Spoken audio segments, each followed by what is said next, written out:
继续关心咱国内人18档又搁出现马拉利亚死亡的案例，这是南部一个50多岁的查甫大兄。另外，呼吸道的病毒继续咧传，新冠病毒、流感病毒拢出现20、30岁的少年人因为感染引起重症尾啊死亡的案例，而且拢无注意防下。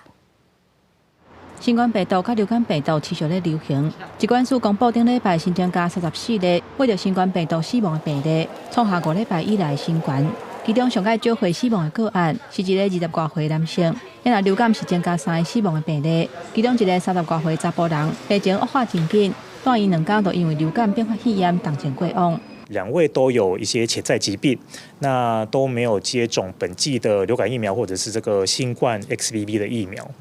那这2位的病程比较相似哦，后面他的这个还是出现了这个肺炎的并发症。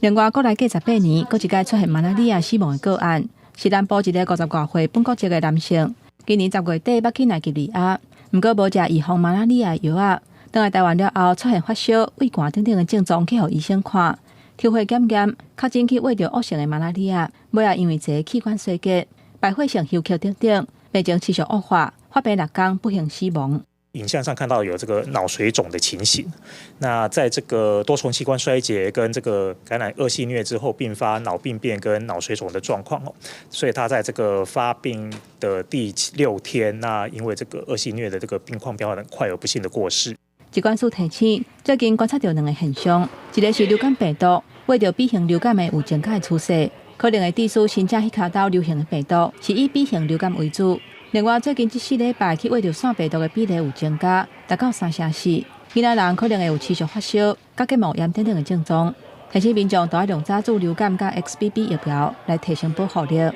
记者综合报道。